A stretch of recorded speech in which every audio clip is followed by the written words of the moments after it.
Salut à toi et bienvenue.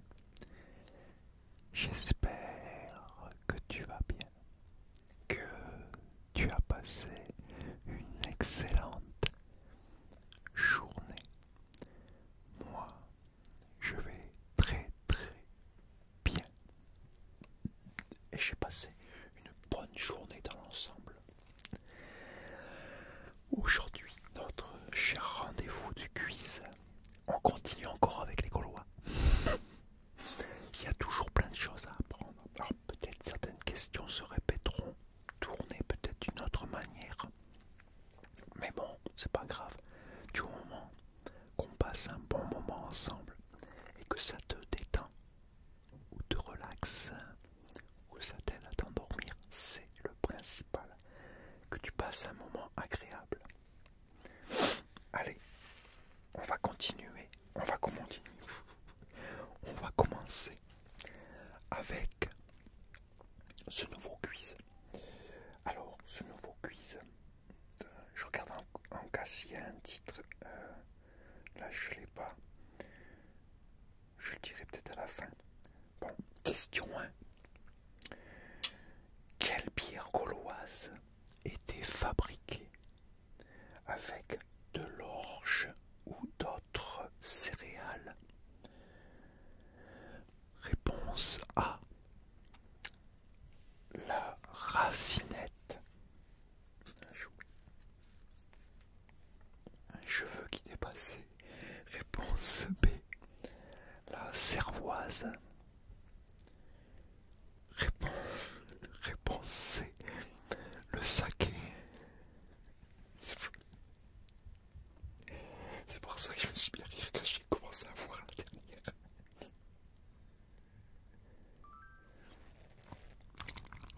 On se pas me mettre à la dernière.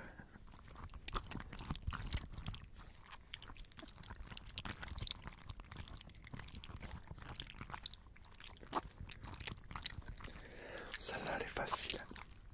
On en a déjà parlé dans les autres quiz en plus. Ah oui, c'est la réponse B, la cervoise, bien sûr. Dans Wikipédia, la cervoise est l'ancêtre de la bière non houblonnée. Elle est obtenue à partir de l'orge ou d'autres céréales comme le métail. Elle peut être parfumée avec des herbes aromatiques comme la menthe. Et oui, c'est vrai qu'au début, il n'y avait pas le houblon dans la bière. On faisait la bière, mais sans le houblon. Ah, il le dit bien là. Voilà, houblonné, c'est le houblon. Il n'y avait pas de houblon au tout début. Mais pourtant, c'était bon quand même. Question 2. Dans quelle ville du Gard fut construit en 90 après Jésus-Christ un amphithéâtre romain pouvant accueillir aujourd'hui 25 000 spectateurs? Réponse A, Nîmes. Réponse B, Alès. Réponse C, Rennes.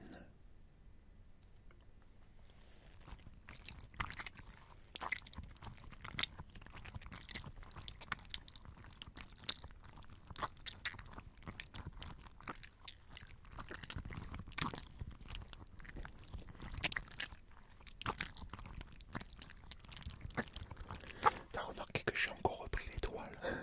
J'adore cette étoile, j'y peux rien. Je suis sûr que toi aussi tu l'aimes l'étoile. Ce bruit, écoute ça. C'est pas relaxant ça. Ça c'est très relaxant quand même. Ne me dis pas que c'est pas relaxant. Surtout quand tu fermes les yeux.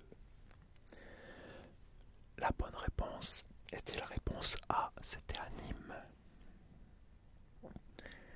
Question 3. Comment appelait-on le pantalon ample que portaient les Gaulois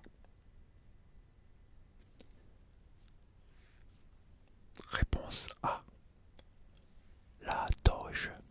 Réponse B, la seille. Seille ou c'est ou saillie, je crois que ça se dit saillie.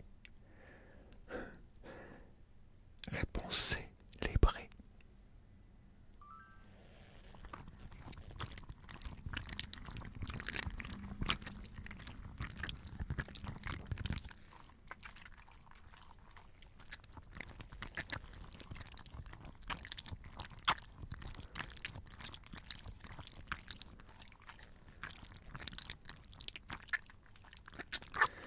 La bonne réponse était la réponse C.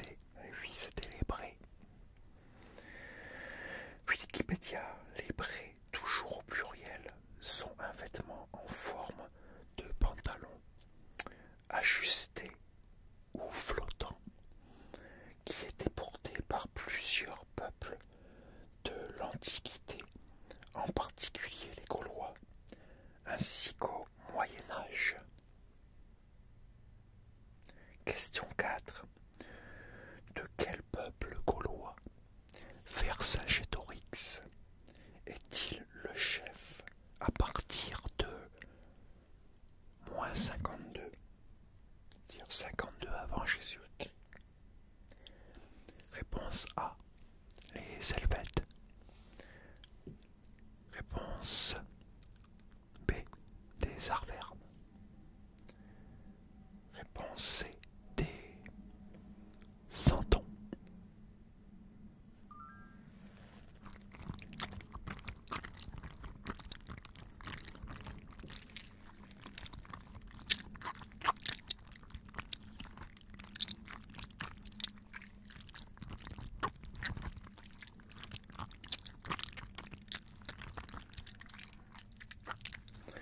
La bonne réponse était la réponse B, des Arvernes, bien sûr. Wikipédia, Vercingétorix naît aux environs de 80, l'an 80 avant Jésus-Christ,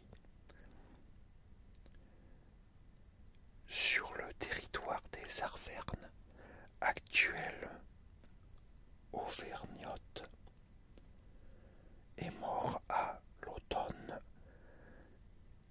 46 avant Jésus-Christ à Rome, et un chef et roi des Arvernes. Il fédère une partie des peuples gaulois dans le cadre d'une révolte contre les forces romaines au cours de la dernière phase de la guerre des Gaules de Jules César, fils de Celtios, noble et probable chef arverne. Vercingétorix arrive au pouvoir après sa désignation officielle comme chef des Arvernes en l'an 52 avant Jésus-Christ. Question 5.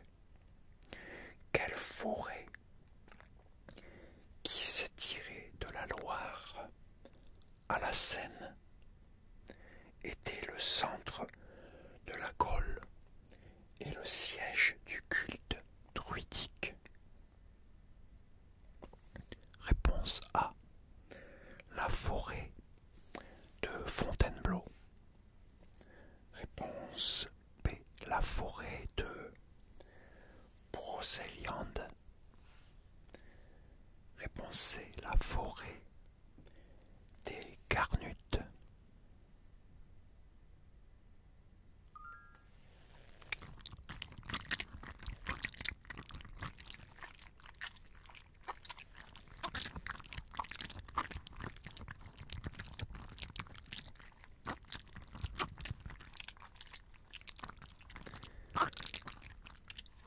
La bonne réponse était la réponse C. C'était la forêt des Carnutes. Question 6. Qui était le dieu du ciel et du tonnerre dans la mythologie celtique gauloise?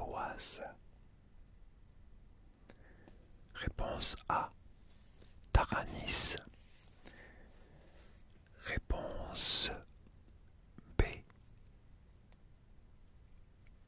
Abellio. Réponse C. Pélénos.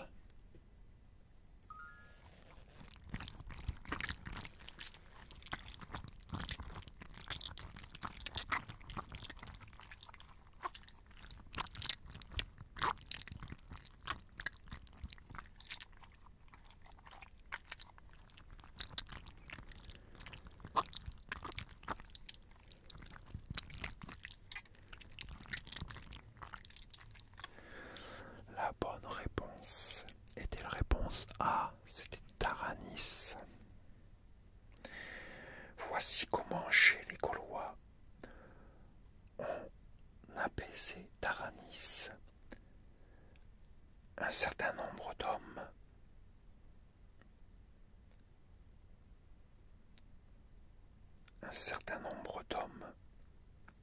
étaient brûlés dans un réceptacle en bois.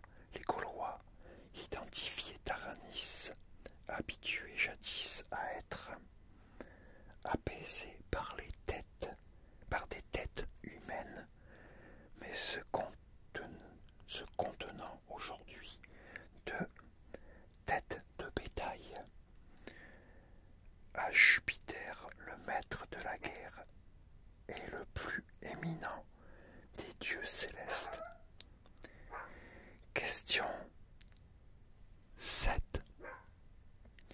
Dans quelle ville ou lieu la bataille, qui se termina par la défaite de Vercingétorix contre Jules César en 52 avant Jésus-Christ? Réponse A.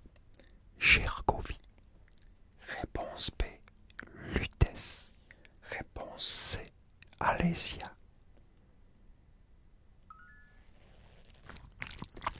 Désolé pour le bruit du chien.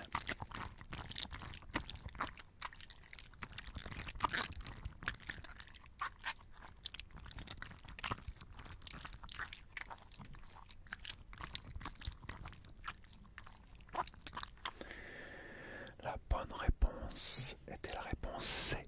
Alésia. Question 8. Quel était le nom de la ville de Lyon à l'époque gauloise? Réponse A. Massilia. Réponse B. Lugdunum. Réponse C. Lutèce.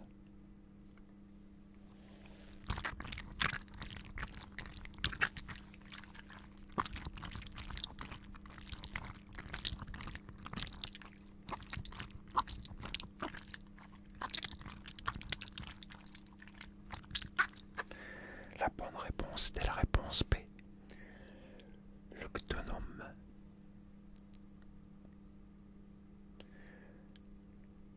Lugdunum, c'était Lyon.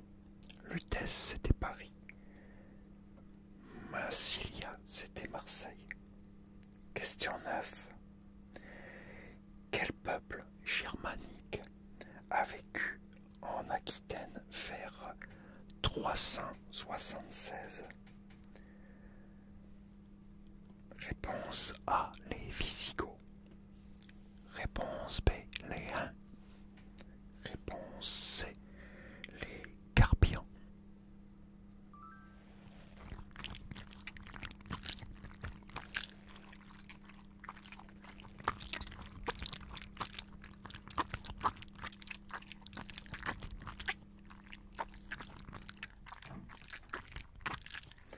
La bonne réponse était la réponse A. Les Visigoths. Les Visigoths, Goths sages, ou comme dans le mot allemand et néerlandais, Westgoten, Goths de l'Ouest, ou Tervinges, peuple de la forêt, était un peuple germanique issu des Goths. Les Visigoths sont ceux qui migrant depuis la s'installèrent vers 270-275 dans la province romaine abandonnée de Dacie, actuellement en Roumanie, où, sein de l'Empire romain, alors que les Ostrogoths s'installèrent pour leur part en Sarmatie, actuelle Ukraine, les Visigoths migrèrent à nouveau vers l'ouest dès 376 et vécurent au sein de l'Empire romain occident, en Hispanie et en Aquitaine.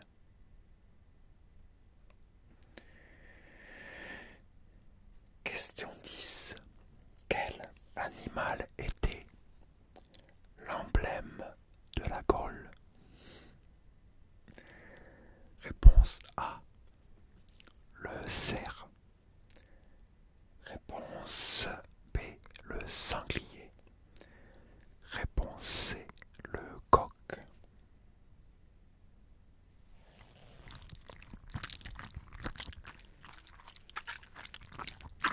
Facile.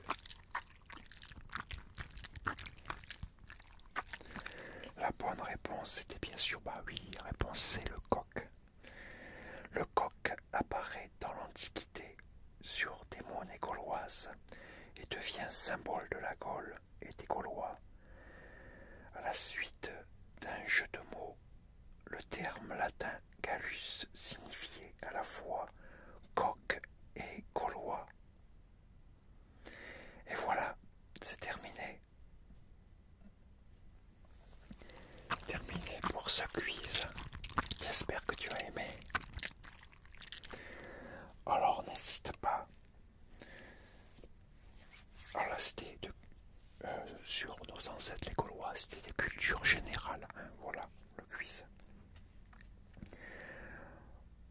En tout cas, j'espère que tu as passé un agréable moment avec moi, que tu as appris beaucoup de choses, ou que tu savais peut-être déjà.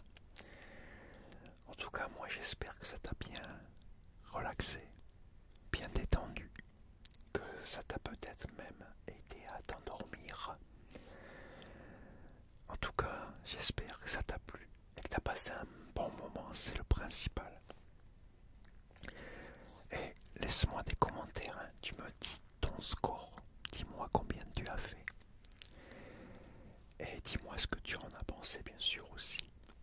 Et moi écoute, je te dis à très très bientôt pour une nouvelle vidéo. Et en attendant, porte-toi bien et surtout